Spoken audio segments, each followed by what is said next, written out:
Halo para pendengar yang saya hormati. Saya adalah Dr. Samuel Hart, seorang ahli gizi dengan pengalaman lebih dari 20 tahun di bidang perawatan kesehatan lansia. Hari ini, saya sangat senang dapat berbagi dengan Anda tentang topik yang sangat penting, nutrisi untuk lansia, khususnya tentang penyerapan lemak, peran kolesterol dalam kuning telur, dan cara membangun pola makan yang ilmiah untuk menjaga kesehatan jangka panjang. Seiring bertambahnya usia, tubuh kita mengalami berbagai perubahan alami mulai dari penurunan fungsi pencernaan, penurunan kemampuan penyerapan nutrisi, hingga meningkatnya risiko penyakit kronis seperti penyakit jantung, diabetes, dan dislipidemia gangguan lemak darah. Perubahan-perubahan ini tidak hanya memengaruhi kesehatan fisik, tetapi juga berdampak pada kesehatan mental dan kualitas hidup secara keseluruhan. Namun, kabar baiknya adalah, pola makan yang tepat dapat memperlambat proses penuaan, memperkuat tubuh, dan memperpanjang umur. Dalam pembicaraan hari ini, saya akan menjelaskan secara rinci tentang mengapa lansia kesulitan dalam mencerna dan menyerap lemak, khususnya dari kuning telur, risiko yang terkait dengan kolesterol, dan bagaimana cara mengelolanya, manfaat telur rebus bila digunakan dengan benar, panduan praktis untuk membangun pola makan sehat, dilengkapi dengan contoh nyata dari pasien-pasien di Indonesia. Terakhir, saya akan memberikan saran profesional untuk membantu lansia dan keluarganya membangun gaya hidup yang sehat. Mari kita mulai. Bagian 2. Memahami perubahan dalam tubuh lansia 2,1. Proses penuaan dan sistem pencernaan memasuki usia 60 tahun ke atas. Tubuh mulai mengalami perubahan fisiologis alami.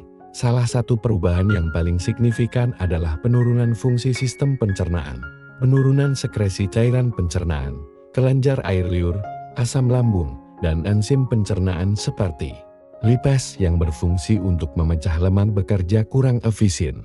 Akibatnya, makanan khususnya yang tinggi lemak lebih sulit untuk dicerna. Penurunan gerakan usus peristaltik, aktivitas usus menurun, menyebabkan sembelit, kembung, atau gangguan pencernaan. Penurunan penyerapan nutrisi, tubuh lansia menyerap nutrisi seperti protein, lemak, vitamin B12, kalsium, dan zat besi dengan lebih rendah dibandingkan saat muda. Perubahan pada indera pengacap dan penciuman, penurunan kemampuan indera pengacap dan penciuman, serta hilangnya nafsu makan, membuat lansia cenderung makan lebih sedikit dan berisiko mengalami kekurangan nutrisi. Menurut sebuah studi dari Rumah Sakit Universitas Kedokteran Hanoi, sekitar 70,1% lansia yang dirawat di rumah sakit berisiko mengalami malnutrisi, dan 12,5% sudah mengalami malnutrisi. Angka ini lebih tinggi pada perempuan dibanding laki-laki, menunjukkan bahwa perempuan lansia perlu mendapatkan perhatian khusus dalam hal nutrisi. 2,2. Penyerapan lemak pada lansia. Lemak merupakan salah satu dari 3 makronutrin utama bersama protein dan karbohidrat yang berfungsi memberikan energi, membantu penyerapan vitamin larut lemak A, D, K, dan melindungi organ dalam. Namun, pada lansia, proses pencernaan dan penyerapan lemak menjadi lebih menantang. Penurunan enzim lipase yang diproduksi oleh pankreas membantu memecah lemak menjadi molekul kecil agar dapat diserap. Seiring bertambahnya usia, produksi enzim ini menurun, membuat lemak sulit dicerna secara optimal. Penumpukan lemak dalam darah, lemak yang tidak tercerna dengan baik dapat beredar di darah, meningkatkan risiko dislipidemia dan aterosklerosis pengerasan pembuluh darah.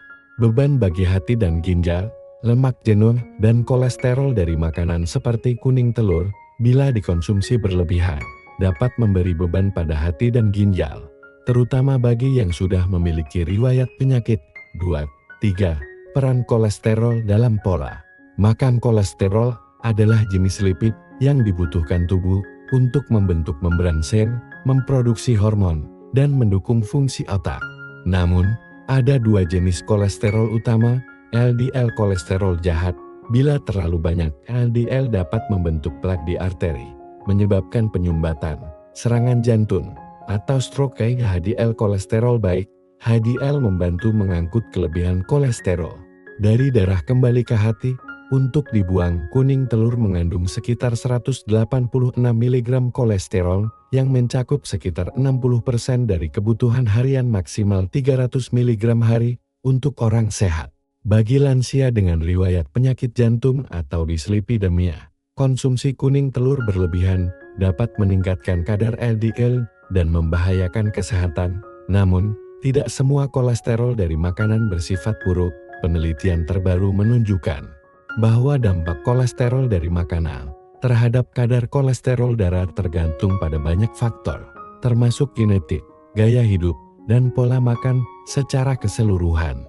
Oleh karena itu, daripada menghindari telur sama sekali, hal yang lebih penting adalah mengonsumsinya dengan bijak dan seimbang. Bagian 3. Kuning telur manfaat dan risiko 3. 1. Manfaat telur bagi lansia. Telur adalah makanan padat gizi yang sangat cocok untuk lansia bila digunakan dengan tepat. Berikut manfaat utamanya. Sumber protein lengkap. Telur mengandung 9 asam amino esensial yang penting untuk mempertahankan massa otot dan proses pemulihan. 1 butir telur mengandung sekitar 6-7 gram protein nutrisi penting untuk mencegah sarcopenia, penurunan massa otot pada lansia. Kolin. Kuning telur kaya akan kolin, zat penting bagi fungsi otak dan hati khususnya saat fungsi hati mulai menurun seiring usia. Lutein dan zeaxanthin.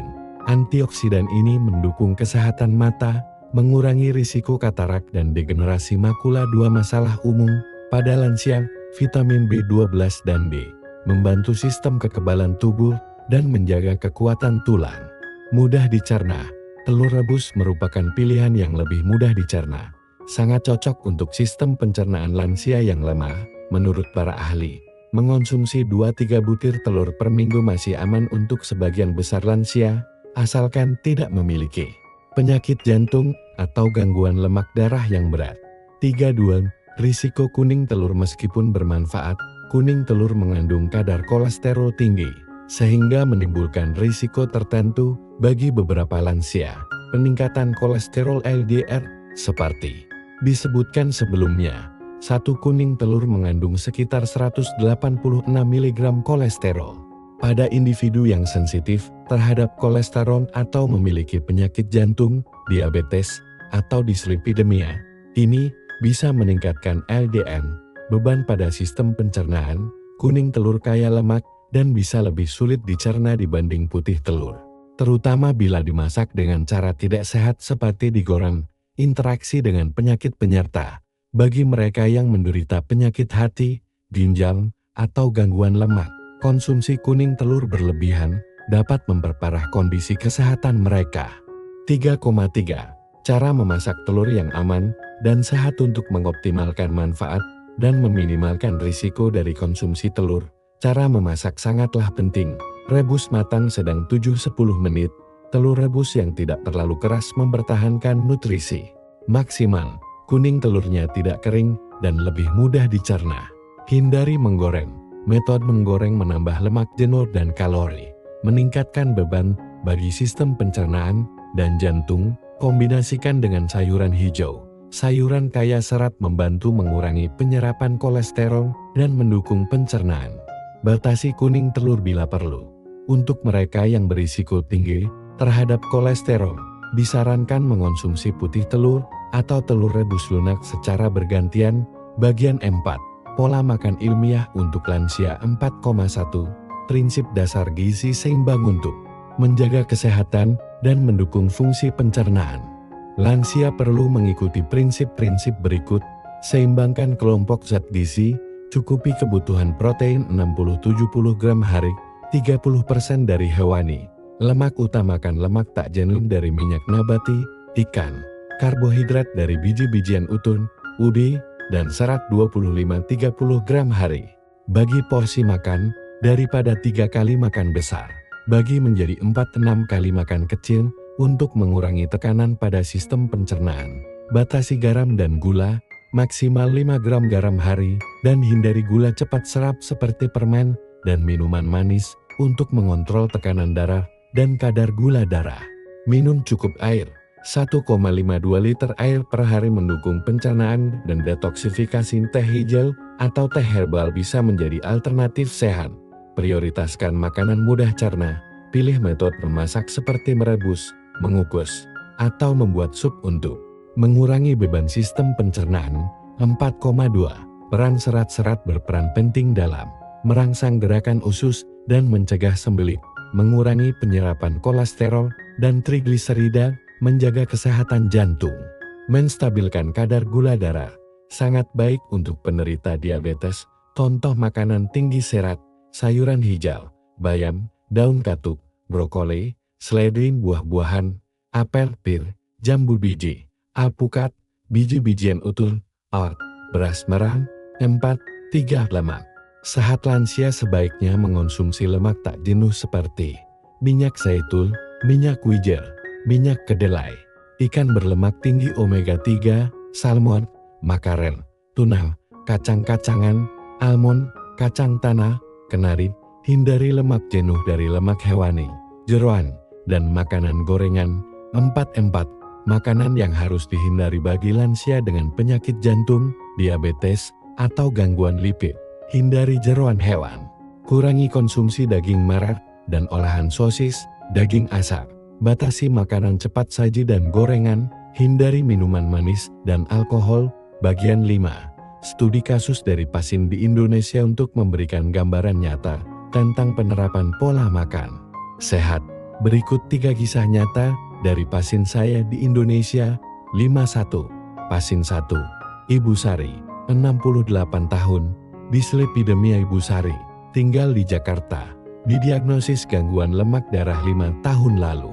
Ia menyukai telur goreng dan mengonsumsinya 5-6 kali per minggu, disertai dengan makanan berminyak. Solusi: kurangi konsumsi telur menjadi 3 kali minggu, pilih telur rebus lunak 7-8 menit, ganti makanan goreng dengan kukus atau rebus. Kombinasikan dengan sayuran hijau, tambahkan oat 30 gram hari untuk serat larut. Gunakan minyak zaitun 1-2 sdm hari sebagai pengganti minyak goreng. Hasil: setelah 3 bulan, kolesterol LDL menurun, tekanan darah stabil, perut tidak kembung lagi. 52. Pasien 2. Bapak Budi, 72 tahun, diabetes tipe 2. Pak Budi, dari Bali, mengidap diabetes tipe 2, biasa makan nasi putih dan kuning telur goreng, sering mengalami lonjakan gula darah. Solusi: kurangi nasi putih jadi 1 mangkuk mie, ganti sebagian dengan beras merah atau ubi. Batasi kuning telur jadi 2-3 butir minggu, pilih rebus kukus, tambah sayuran rendah indeks glikemik, labu siam, kangkung, asparagus, buah rendah gula, apel, jambu biji, alpukat 100-200 gram hari, minum teh hijau 1-2 cangkir hari. Hasil: setelah 6 bulan, gula darah lebih stabil, berat badan turun 3 kg, tubuh lebih bertenaga. 53. Pasien 3. Ibu Ane, 65 tahun, penyakit jantung. Bu Ani tinggal di Surabaya, punya riwayat penyakit jantung dan hipertensi. Ia sering konsumsi telur goreng dan daging merah berminyak. Solusi: ganti ke telur rebus lunak 2-3 kali minggu. Tambahkan putih telur, tambah ikan omega 3 seperti salmon, makarel 2-3 kali minggu. Konsumsi sayur kaya flavonoid, brokoli, seledri 300 gram hari. Gunakan minyak zaitun, hindari lemak hewani, bagi makan jadi 4-5 kali kecil per hari. Hindari makan malam berlebihan. Hasil: setelah 4 bulan, tekanan darah stabil, kelelahan berkurang, pencernaan lebih lancar. Bagian 6. Saran dari ahli berdasarkan pengalaman menangani ratusan pasien lansia. Saya merekomendasikan makan dengan bijak, jangan menghindari telur sepenuhnya. Konsumsi 2-4 butir minggu, pilih rebus lunak atau kukus. Variasikan makanan, sayur, buah, biji-bijian, dan kacang-kacangan adalah fondasi pola makan sehat. Konsultasi profesional untuk penderita diabetes, jantung, atau dislipidemia. Konsultasikan dengan ahli gizi atau dokter untuk menyesuaikan diet. Aktivitas fisik ringan, jalan kaki 30 menit hari, atau yoga untuk memperbaiki pencernaan dan sirkulasi. Pantau kesehatan, periksa kadar kolesterol, gula darah, dan tekanan darah secara rutin untuk menyesuaikan pola makan. 6. 2. Hindari miskonsepsi tentang telur. Sebagian orang menganggap telur musuh jantung karena kolesterol tinggi. Namun, penelitian modern menunjukkan bahwa bagi sebagian besar orang, kolesterol dari makanan memiliki dampak terbatas terhadap kolesterol darah jika pola makan keseluruhan sehat. Telur rebus, bila dikonsumsi dengan benar dan sewajarnya, lebih banyak manfaatnya daripada risikonya. 6,3. Penutup telur adalah makanan luar biasa, tetapi harus digunakan dengan bijak, terutama untuk lansia. Dengan mengombinasikan telur rebus lunak bersama pola makan tinggi serat, lemak sehat, dan aktivitas fisik teratur, lansia bisa memaksimalkan manfaat nutrisi dari telur tanpa khawatir kolesterol atau gangguan pencernaan. Jika Anda atau orang terdekat mengalami kesulitan dalam menyusun pola makan, jangan ragu untuk berkonsultasi dengan ahli gizi atau dokter. Kesehatan adalah aset paling berharga, dan pola makan ilmiah akan membantu Anda hidup sehat dan bahagia di usia senja. Terima kasih telah mendengarkan. Saya, Dr. Samuel Hart, mendoakan Anda selalu sehat dan bahagia.